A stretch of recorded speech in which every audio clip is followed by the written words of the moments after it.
Thank you for checking.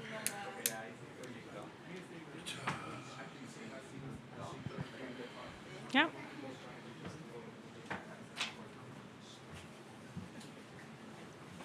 All right, we're going to go ahead and get going.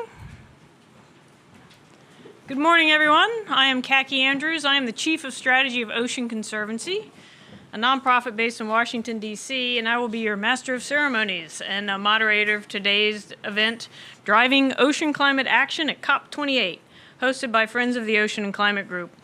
As many of you know, the Friends of the Ocean and Climate Group have played an important role in advancing the ocean climate agenda here at the UNFCCC, and the event today marks the culmination of a series of preparatory meetings and discussions that the group hosted to support parties and non-party stakeholders in preparing for COP28. We have a program that is packed with ocean climate champions, so let's dive right in.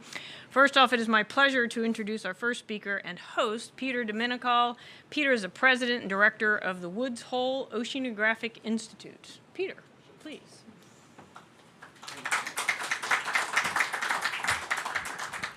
Thank you, Kacky, and thank you all of you who are here in person and online, our first event of this morning.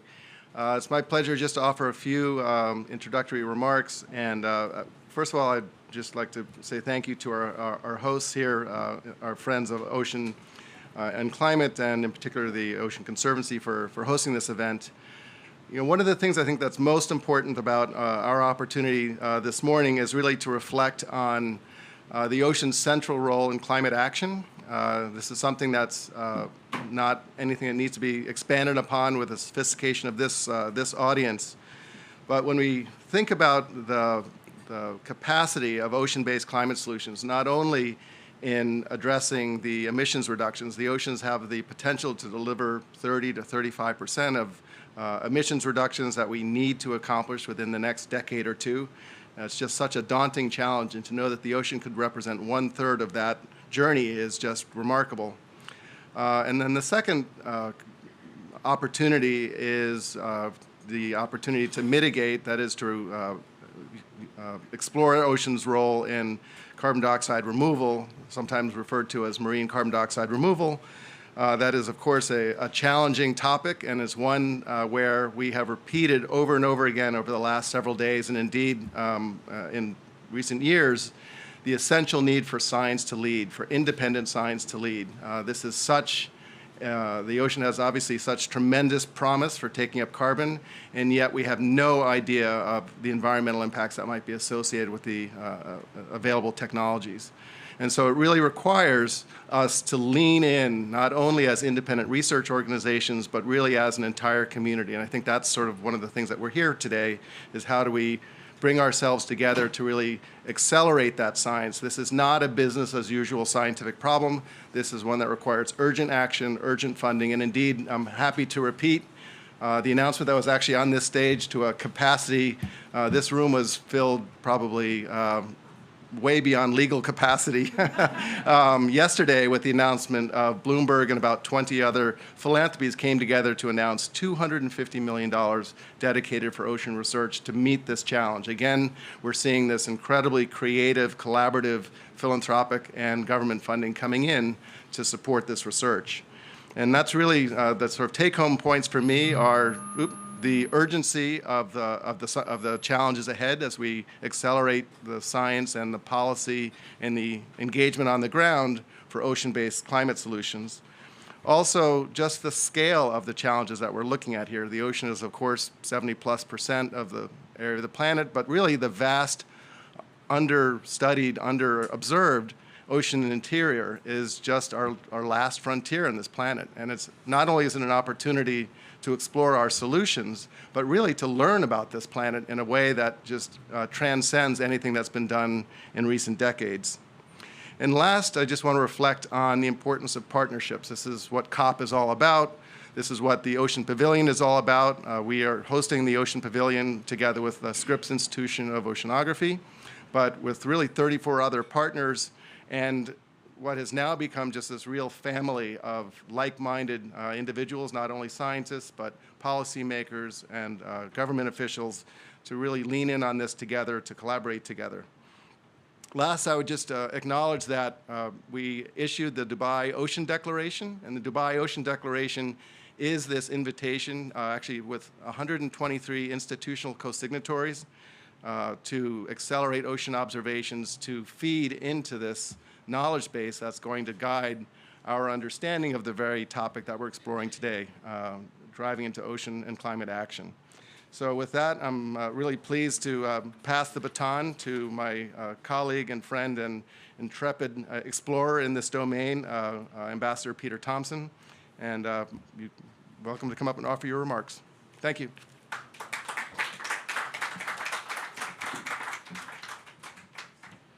Thank you, Peter. And as we have become accustomed to saying when we stand at this podium, thank you to you and thank you to Scripps for putting this together. This has become our home at the climate COPs, and long may it continue. For the ocean community, I mean our home when I say our. Look, ladies and gentlemen, Friends of Ocean and Climate. I guess most of you are in some way connected with that, and that's why you've got up so early to be here with us. It's a great group, the Friends of Ocean and Climate. We've been together for a long time now. We've scored some great victories, and I see Indonesia entering the room. They have been a big part of that from the beginning. And you know what I would say is that in spite of what we've achieved, there's just so much more to do. I mean, the fact that this gem of a place where so many great ideas have already been formulated over the last 3 days is at the very edge of the COP. You know, they couldn't have put us further away from the center of things. Somebody made a strategic decision there to put nature at the edge of everything, which is so wrong. It has to be at the front as you come in through the front door, and let us all understand that's where the solution lies, in nature. As the Secretary General of the United Nations has been saying, we've been waging war against nature. And it's time for us to make peace. And obviously we want to make peace in the interests of those that are going to follow us. It's not us that we're fighting this for, it's for our children and grandchildren. So there are so many things to cover, but you've got such great panels coming up, so I'll be brief. First of all, I think a bullet we've been dodging a bit in this whole ocean climate nexus is marine CDR. Peter and Woods Hole have done a great deal of work on this, seen your presentations around the world. I was in China recently. China's doing great work on it as well. Look, what the IPCC says that we can't have 1.5 without CDR, and that's straight out fact. And you know, being from Fiji, you know, we need 1.5 to stay alive. So let's bite the bullet. Let's get down to it. I'm going to be recommending to the high-level panel, and some of your leaders, heads of state, heads of government, are on that panel. I'm going to be recommending that we, as our next big job, convene the best of world expertise on CDR. And there's some, you know, looking at one of them right here, but there are so many others here with us over these 2 weeks. Let's convene them. Let's get the expert report on CDR, the one that the whole world can trust. And let's get that written. I think we can get that done within 6 months. And then we can convene some international debates, and this has to be international. It can't just be sort of Europe and North America. It's got to be the best of our world scientists from all around the world. And hopefully, by the time of the One Ocean Science Congress in June 2025, so that gives us about 20 months, we can have a robust international dialogue on what are the acceptable methods of CDR, because some of them are crazy. Some of them are probably acceptable risk, and we're up against massive risk, of course, when we look at what climate change is putting in front of us. So that we can make at that Congress in Nice the recommendations the UN Ocean Conference will be following on directly from that. So that's the game plan. I hope the high-level panel will take up the challenge. If they don't, there are lots of others that we can motivate to do that world report. The other thing I'd like to say in relation to the ocean and climate nexus is, I mean, it's just so logical. The sun, the ocean, what's the climate formed by? We know that living out in the islands, you just know what your weather's going to be like, and then it's all about the ocean. So it's just sort of weird to us that it took us so long to get inside the tent of these climate change dialogue, of these climate change talks. And, you know, thanks to those of your countries in the room and the NGOs and the philanthropies and the academia that fought this battle, we finally got a foot into the tent. I wouldn't say we got a seat at the top table, but we got a foot in the tent. And we got the ocean, when we got the ocean climate dialogues happening in Bonn at UNFCCC headquarters. And then next step, of course, the following year was the appointment of co-facilitators, one of which, Niall, is here with us, and Julia is around, I think.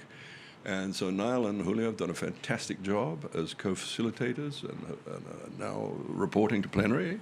So you could say we're at the table now, thanks to the work of the co-facilitators, but thanks to the work of the Friends of Ocean and Climate.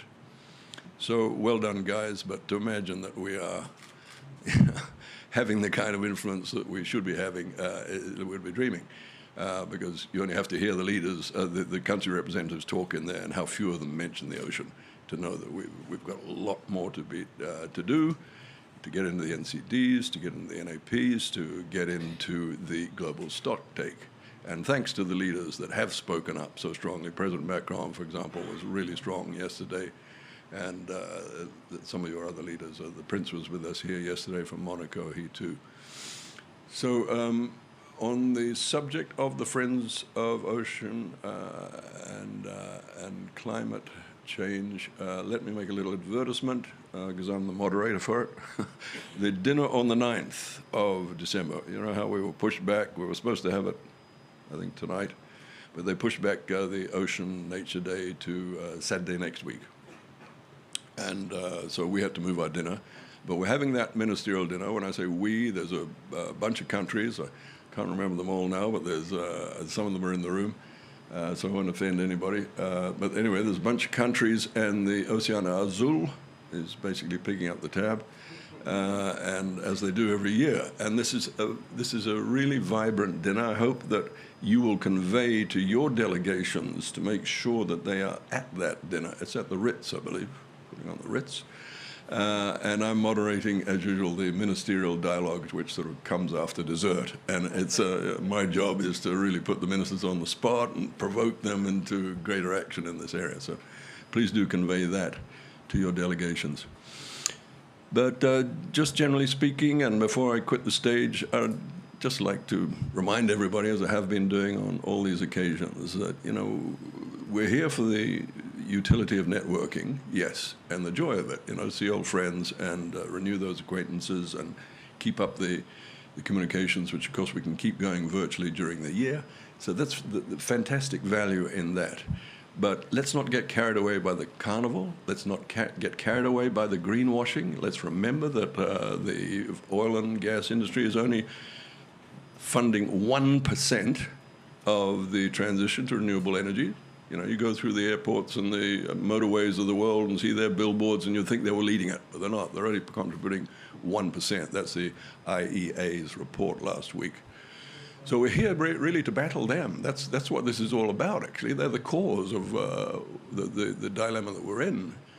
And so, you know, let's, in spite of our very nice hosts, let's not resile from taking the battle to the oil and gas industry and saying that the rights of our children, the lives of our children, because the Secretary General says 3 degrees is an unlivable world. So for my grandchildren, if they say that their profits are more important because they made $5 trillion worth of profits this year, if they say that their profits are more important than the life of my grandchild and all of yours, then I think we take this fight to a whole new level. Thank you very much.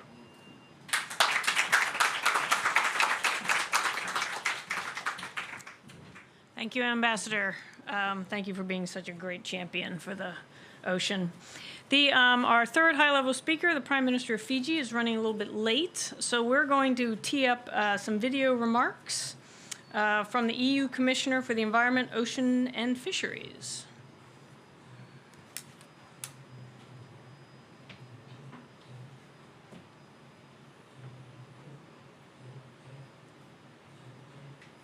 Hello, friends of the ocean, distinguished guests, ladies and gentlemen.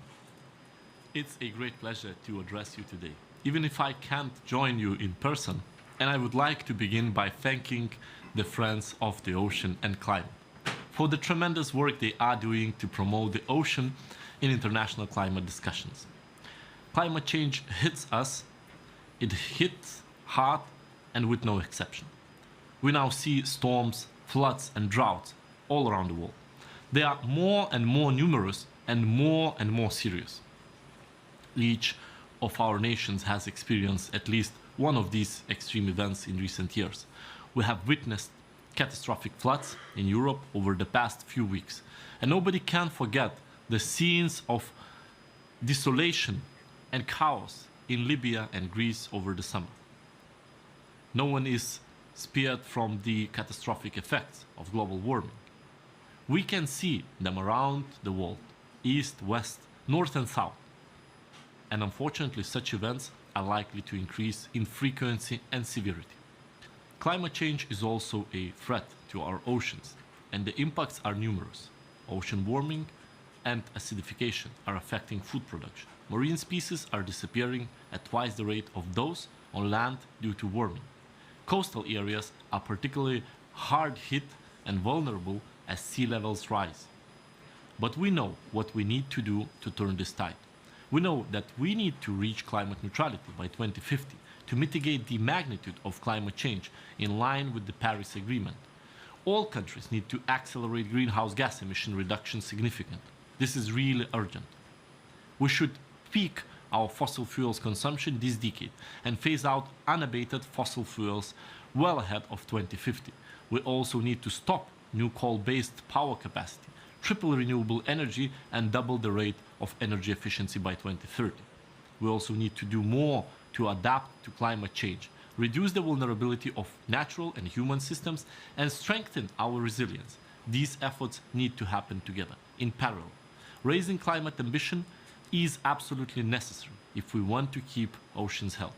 And keeping oceans healthy is in turn essential if we want them to continue contributing to climate regulation by absorbing human-caused carbon dioxide. This is why it is critical that oceans are part of the outcome at this COP. They must be included in the global stocktake decision, and this is why this event is so important.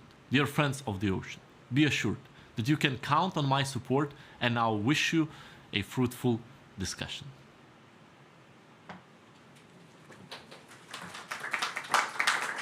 Thank you to the EU Commissioner for his inspirational comments. Now let me invite our panelists to the stage. First, we have the Honorable Roby Jean Majong, Minister of the Environment, Natural Resources and Climate Change from the Gambia. Care to join us? Sue Biniaz, the Deputy Special Envoy for Climate for the United States. Sue. Niall O'Day, Senior Assistant Deputy Minister, Strategic Policy, Fisheries and Oceans from Canada, and the co-facilitator of the Ocean and Climate Change Dialogue. That's part of the UNFCCC. And then Captain Francisco Arias, General Director of the Marine and Coastal Research Institute in Fiamē. Thank you for joining us. Glad to have you all here. I'll moderate from up here. Sue, I'm going to start with you. Yep. The synthesis report from the technical dialogue of the first global stocktake noted that more action is needed now on all fronts by all actors if the long-term goals of the Paris Agreement are to be met. How do we make sure ocean-based climate actions becomes an important tool in the response to climate change? And there should be a microphone. Hello, is this on? Okay, great. Well, thanks for that. And I also wanted to start by saying that although I'm now representing the U.S. government, in my time outside the U.S. government, I was one of the people who helped put together this Friends of the Ocean and Climate group with Fiji and Chile and several other countries and Ocean Conservancy. And I think we never would have imagined just a couple of years ago that the Ocean Climate Nexus would be like such a highlight, and certainly that we would have annual meetings of the dialogue. So very happy to see all that progress carried out by others. So I thought I would put maybe talk about 3 baskets of things that parties to the Paris Agreement and others could be doing to promote ocean-based climate action.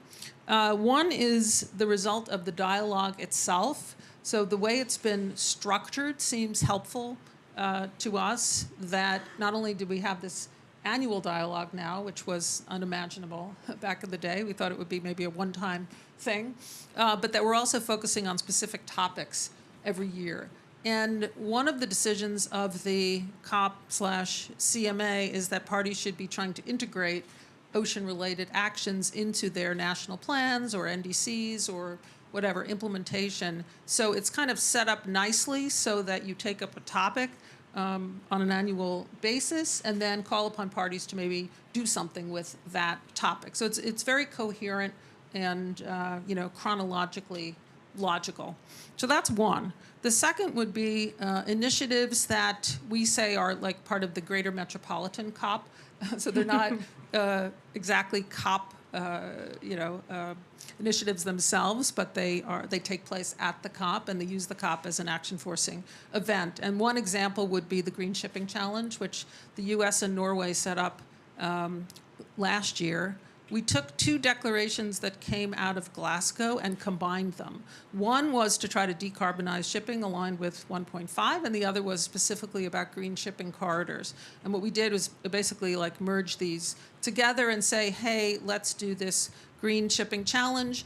In order to join, you have to basically commit to do an announcement, hopefully update that announcement or add more over time, but at least do one announcement that's going to help put the shipping sector, on a pathway to 1.5. So this year we had Green Shipping Challenge 2.0, a leader level event, maybe 2 days ago, and there were, 40 new announcements. 17 updates from last year's announcements, and about $2 billion in announcements related to decarbonization, including for green shipping corridors, which have become, very, very popular.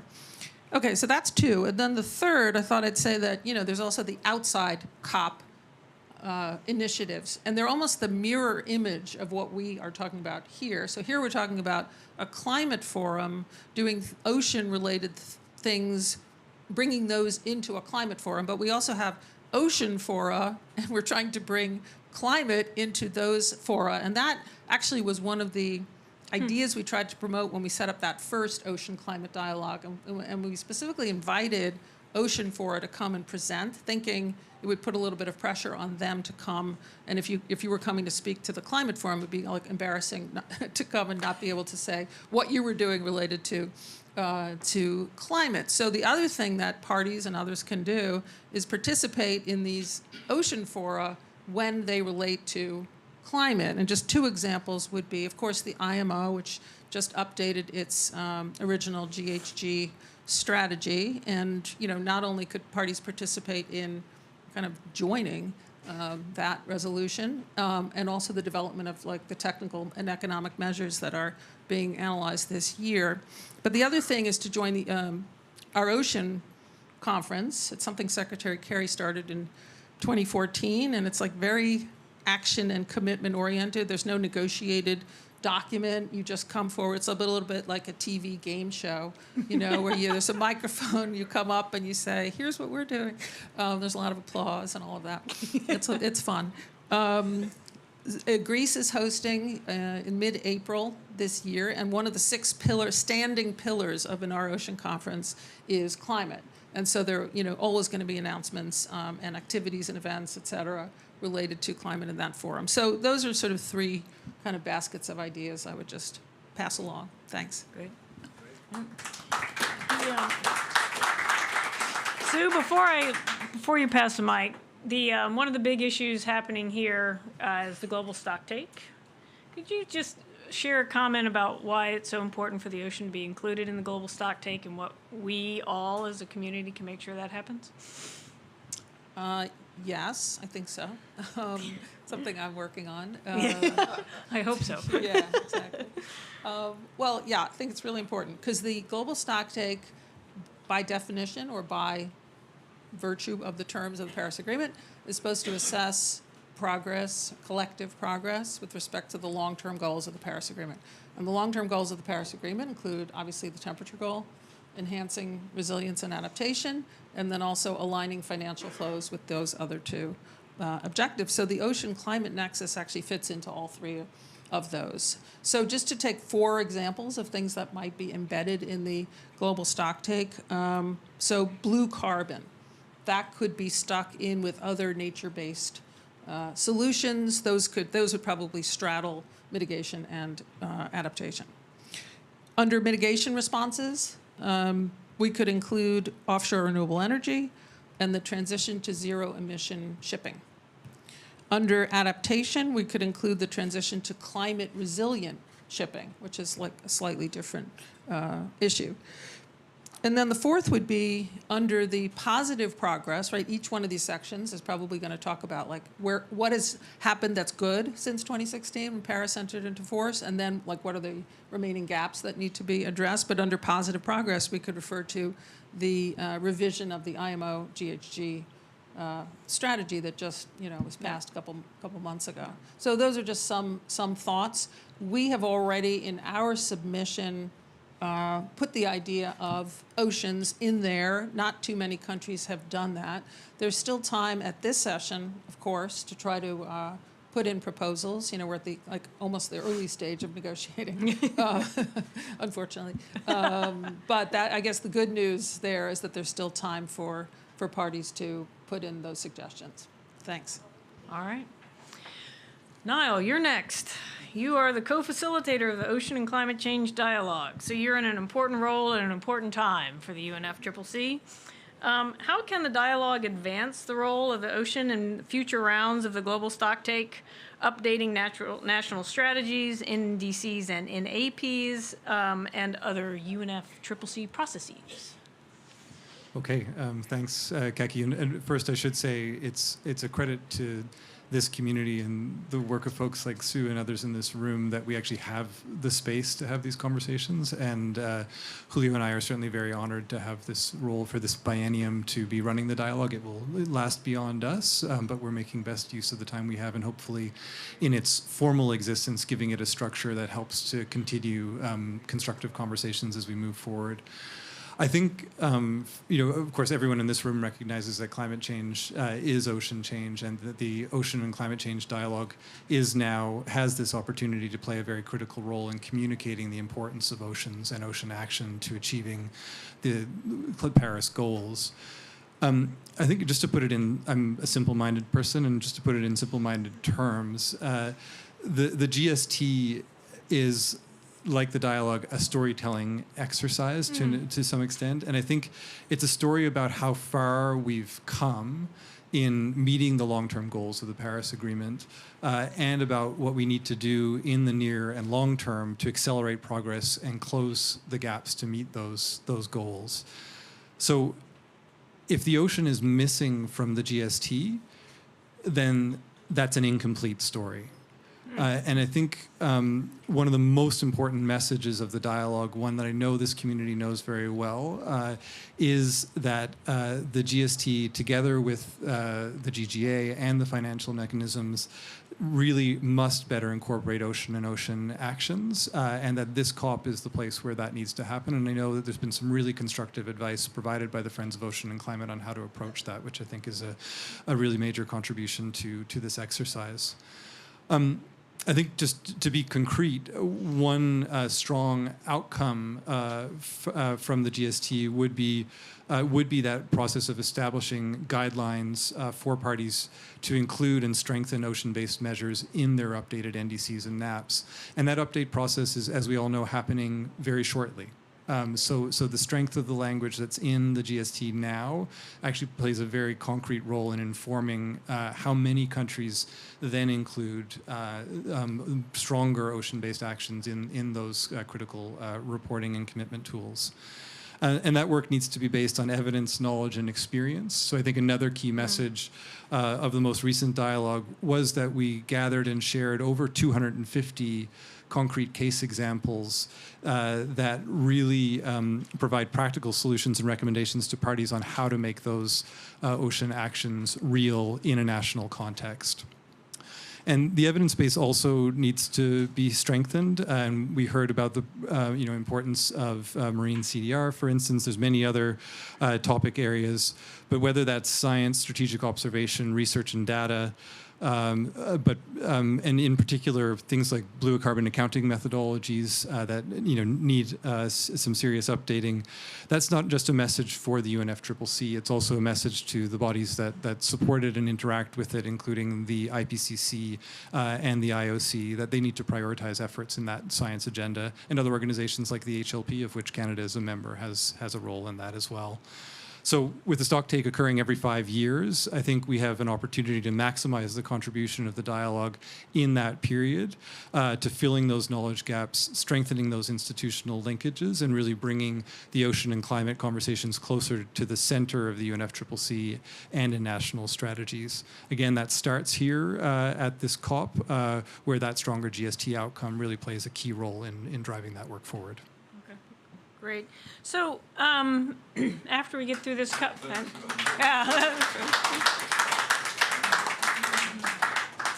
so after all of us are successful in getting ocean climate action incorporated into the global stock take, what happens next? What are the opportunities for synergies for governments and NGOs to really maximize the potential for what's going to happen here?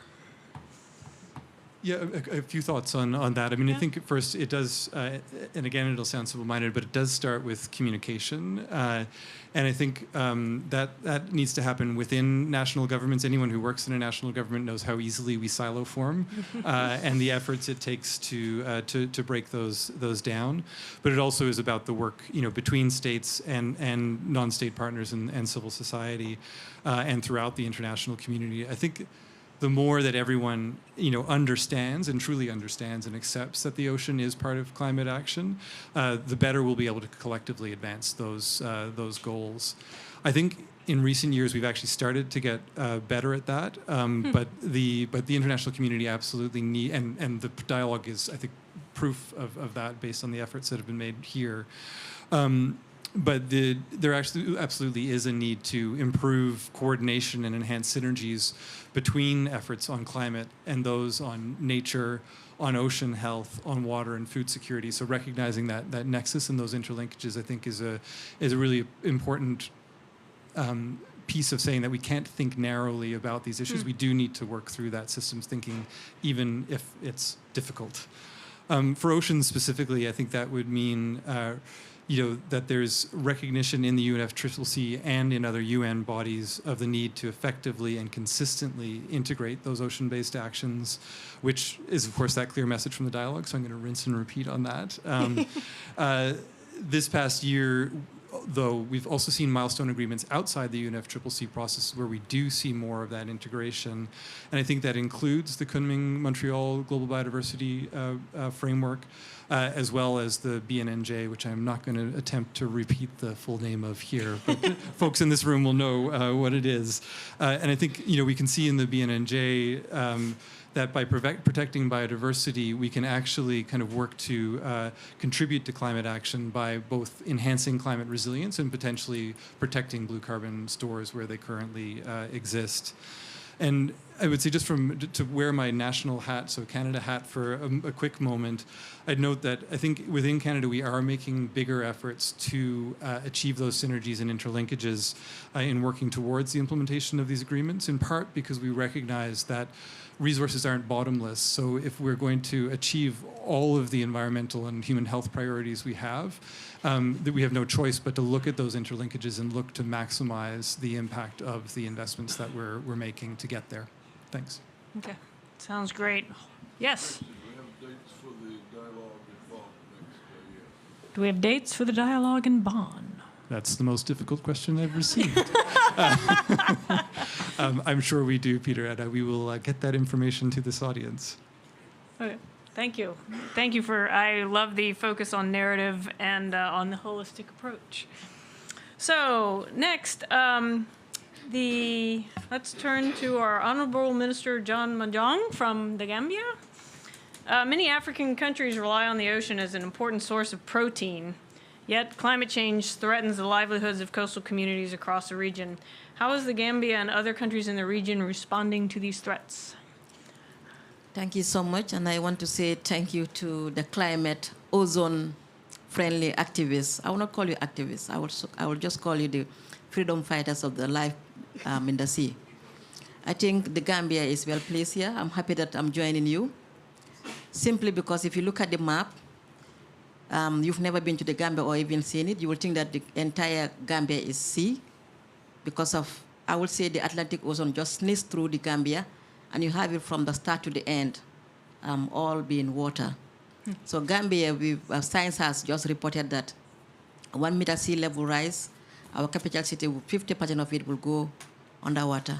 So that's a huge threat. But I personally say it's not only the capital, it's the entire Gambia. So therefore, we are threatened when it's come to climate change and the sea. So we should have taken the lead in this. So thank you for stepping in for us. Yes, when it's come to our socioeconomic lives, the sea or foods is very important. It provides not only employment, but even our livelihood when it's come to food. We've seen 30 years ago, it's very easy. You can just find yourself somewhere when somebody will just give you fish free of charge. But today, it's only for the rich to afford it. That alone is affecting our purchasing power. It's affecting the nutrient because it's cheaper. But now with all that, we should ask ourselves, as mentioned by the second speaker, why should we not talk about nature as the first starting point when it's come to climate change? I think not because we're getting it wrong, but because we are all overwhelmed by the impact of climate change, just caughting us by surprise. Because we thought life was going on normal, and that's why we're saying the business as usual is not the right way to go. We have to change the route to business usual. And business usual is going through science to give a reflection of what happened, what went wrong, what have we not done right. Did we abuse our lives before? And now nature is also complaining that we have to do things in line with nature. And exactly why we're having this gathering here. For the Gambia, our main issue is to look at how we can optimize and bring back our lives as usual, respect to the sea. The river transport, as mentioned by the just last speaker, is key. Gambia has been known for that, and that has been key activity that we have been engaged in. Because of the nature of the country, we have a small land size. So using the river for most of our activities was then normal, but now it has changed. So many of it because of climate change. Recently, we enforced the plastic ban, not because of our interests, but because it is affecting us indirectly by the influx of it due to our weak waste management strategy and policy. Most of the plastics that we use end up going to the sea. And what happened? It comes back to us again indirectly because it affects the fish or the seafood that we eat, and we have it in our system. And I was just told that recently science has proven that all of us have some aspect of the plastic chemical in our bodies. So that is telling us that we need to critically focus on science and look at what is going wrong when it comes to sea and the human being, sea and the climate, and also indirectly our activities. So the Gambia needs to take a lead in this, knowing fully well that whatever affects the sea affects the entire process of our sustainable development agenda and our lives and livelihoods. Thank you. So, Minister, what are the parties of the African group of negotiators believe would be a good outcome for the ocean here at COP28? Indeed, that's a very critical question, but I think it's obvious that we all agree that issues of climate change cannot and should not leave the interests of the ozone behind. And this has to take a central stage. I'm happy that the small island states are talking about the island, but not putting the sea in front. Why do we have islands? Because there is sea. Because they are surrounded by sea. So yes, the global stocktake, even though if you look at it critically, and even the IPCC report, if you read it critically, you will know that it is an all-inclusive. But maybe what needs to come out is to make it specific so that we can have it as an agenda item to talk of it. But again, it is still embedded in science, and the science has proven that issues of the ozones need to take a lead when it's come to our negotiation in climate change. And I think the African negotiation group are not left behind. And again, we are not also compromising when it's come to the sea. As a country from the Gambia, having chunk of it as water, that is affecting our lives and livelihoods, as I mentioned before. When we want to deal with the ozone, the blue carbon is the ice cream. And what is affecting the ozone is affecting also the lives of the blue carbon. That's the mangroves. So we need to talk about this. Now, before, for the Gambia, we're having about the 6 species of the mangroves. But one is almost disappearing. And we're optimistic to say that it's all because of climate change. And now we even have to pick and choose where to plant certain species, which was not normal before. You can find these mangroves almost the entire 6 species in the entire regions of the country. But now specifically, each region is having specific species. We need to answer to why this. So we need to talk about fundings to support research on the ozones. The first speaker said that there is already some amount, but that's very small. Research is very expensive. And that is going to provide the answers of why and what can we do to remedy it. Again, the business as usual is not working. So what is the usual business? Science has to tell us that. And the African Negotiation Group needs to take this up as a leading negotiation on the table, just like how we are battling with the loss and damage. Maybe the Gambia would take a lead to say that we are also losing our lives and livelihood. And it's affecting our sustainable development goals hugely. So therefore, it needs to be at the center point of our discussion. And it must be, and it will be. We're going to take it up, I promise. Thank you.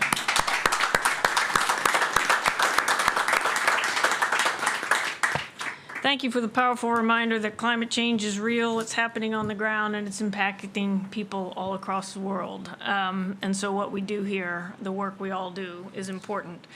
Captain Arias, what has been the role of scientific institutions in Colombia to help achieve the goals of the Paris Agreement? Thank you. Thank you. Honored to be here.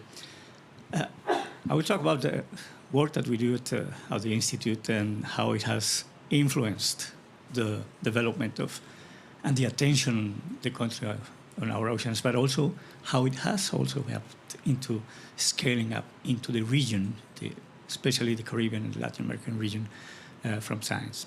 And I will take part of my experience as director of a research institution in a country that has no too much money to do research, which is always a challenge. And the first was partnerships. If you go alone in this huge effort of constructing knowledge to make good decisions in a very robust science-based actions, it's very, very difficult if you go alone. So the first part of our work was actually to construct confidence between different researchers, different academies in the country, universities, but and I guess that was the most, let's say, tipping point to focus, in the case of the oceans, on the problems that we are holding in the country.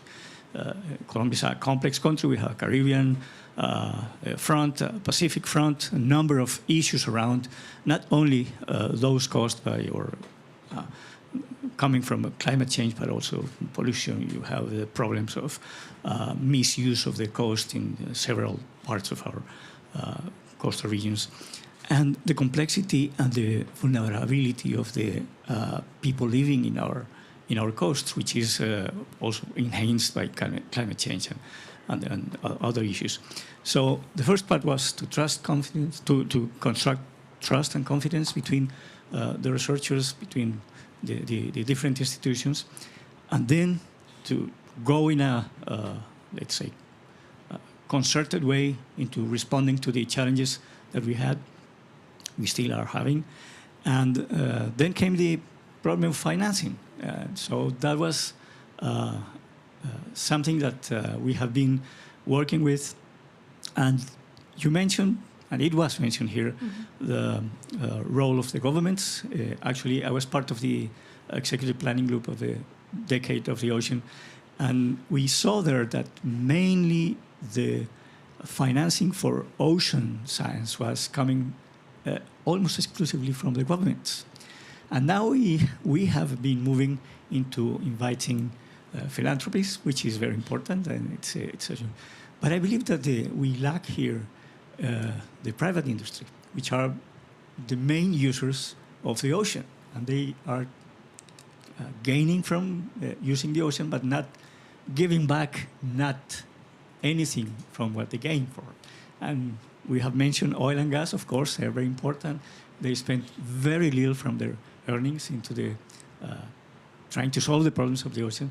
But we have tourism, we have fisheries, we have sewage systems use the ocean as a final deposit, and they are the main, let's say, responsible of putting pollution into the ocean, and especially those, let's say, hidden pollutions that we are trying to understand how it's working now. And so there's a huge lack of, let's say, commitment from the private industry into giving back to the ocean what they are gaining from the ocean. So that's something that we have to move along. And that has been part of the work that we've been doing in our country to get the involvement of these people, but not only in their own benefit, because that's something odd. For instance, with the oil and gas, we have managed to establish the agreements into the exploration and making the inventories of marine biodiversity in our countries. And at the end, it has helped not only the country to know what we have in terms of biodiversity, and this is a very interesting example, but also in the process of licensing offshore exploration, and also into the declaration of new protected areas. We didn't have the information to know what we had and the importance of what we had there. And through this, we managed to find special places, negotiate with the industry, the resigning of the blocks for exploration and exploitation that they had, and the declaration of these areas. This has allowed Colombia to reach in a policy that we called 30 before 30. Actually, we got 30%, 32% of protected areas in our oceans last year. Yeah. And that's interesting because it was something that came from partnerships between science, the science community, the environmental, and the government responsible for the administration of environment, and industries. So it can be done. It can be done. So I guess that. And that has given us the opportunity to scale up this, let's say, this style of work within the region.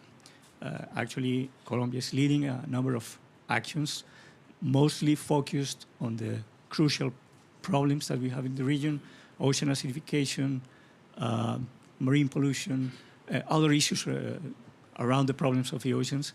And something that I always like to show in some of my presentations, it's the density of observations that we have in the northern hemisphere and the scarcity of ocean observations in the south. That's something that we have to change. We need that information for understanding the whole problems of the complete picture of the oceans. And that's something that we are trying to promote. And we need, in that sense, first to create local capacities. We cannot depend on the ships coming from the north to see what's happening in the south. That's something that we have to develop in our countries. Second, of course, financing, and that's where we have to put everybody to put the money. And third, actually to, let's say, train not only the scientists to talk the language of the decision makers and the common people, but also to train how to translate that information into action. I will finish there. Okay, Thank you. perfect. Thank you. We've got a couple minutes left before I close. Does any panelist have something burning they want to share based on, or reflect on based on the other panelists? Just opening up the door. Sue? Is this still working? Yeah? Okay. I thought I'd mention one other issue that relates to the climate-ocean nexus, and that's sea level rise and maritime zones, because this came up at a panel yesterday on statehood, sovereignty, et cetera. And one of the things that the U.S. has taken a policy position on and that we would like to see reflected in the global stocktake also is that if there is climate change-induced sea level rise, it should not diminish the maritime zones of states. It's relevant to the point that was made by the Gambian minister with respect to losing economic resources in the exclusive economic zone. So that's something we are talking about with other countries and would like to see. It's an aspect of loss and damage that has nothing to do with funding arrangements, which have been the sort of focus over the last year, but it does have economic implications. And we think that that could be a useful thing for the international community to reflect coming out of this COP. Thanks. Yeah. That would be great. So let me thank all of our distinguished speakers and panelists for joining us today to talk about how we drive ocean climate action forward at this COP. I think the general themes was we have come a long way as a community and we have a long way to go. And the clock is ticking and time is of the essence and business as usual isn't going to cut it. So I would thank you for all of the work y'all will do at this COP, and I would ask you all to keep the ocean front and center as we continue to make sure that the ocean is accounted for as we face the climate crisis. So my thanks to you all. Thank you.